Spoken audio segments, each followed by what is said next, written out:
Tumeshuhudia taarifa mbalimbali kutoka kwa mataifa ya Iran na USA, kila mmoja akijigamba kwamba ni washindi katika vita hii, na hii yote inakuja baada ya kusitishwa kwa vita rasmi baina ya mataifa haya kwa kipindi cha wiki 2 zijazo au siku 15 ili kuruhusu mlango wa mazungumzo baina ya mataifa haya. Sasa baada ya yote haya, kila mmoja anajigamba kwamba yeye kwa upande wake amemshinda adui yake na kila alichokuwa nakitaka kimetimia. Sasa Baraza Kuu la Usalama wa Taifa la Irani limetangaza kuwa licha ya shinikizo la muda mrefu kutoka kwa maadui wake kutaka kusitishwa kwa mapigano, Teherani ilisimama imara na kukataa hadi ilipoona malengo yake ya kijeshi yakifanikiwa.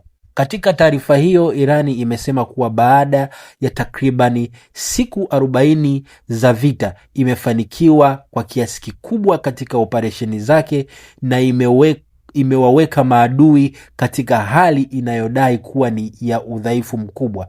Hata hivyo, imeonya kuwa mapambano yanaweza kuendelea ikiwa mafanikio hayo hayatatafsiriwa katika ushindi wa kisiasa na usalama wa kudumu katika eneo la Mashariki ya Kati. Kwa kufuata mwongozo wa viongozi wake wa juu, Irani sasa imekubali kuingia katika mazungumzo na Marekani yatakayofanyika mjini Islamabad nchini Pakistan kuanzia Ijumaa ijayo. Lengo la mazungumzo hayo, baraza limesema, ni kuweka mfumo wa makubaliano ya kudumu ndani ya kipindi kisichozidi siku 15. Irani imesisitiza kuwa imewasilisha mapendekezo yake yenye masharti maalum 10 Pakistan, ambayo ndio mpatanishi mkuu.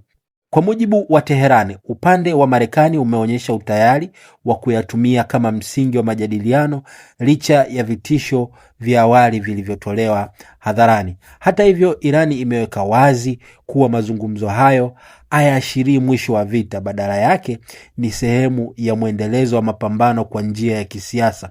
Imeongeza kuwa iwapo makubaliano hayo hayatafikia, itaendelea na operesheni zake za kivita bila kusita. Ikumbukwe kwamba USA aliwahi kuwasilisha mapendekezo yake ili vita hii imalizwe na Irani aliyakataa katakata, na sasa Irani amewasilisha mapendekezo yake 10 maalum, na huo ndio ukawa mwanzo wa Irani na USA kuingia mezani. Kwa upande wako, unadhani ni nani ambaye ni mshindi wa vita hii? Mimi naitwa Vnex 5.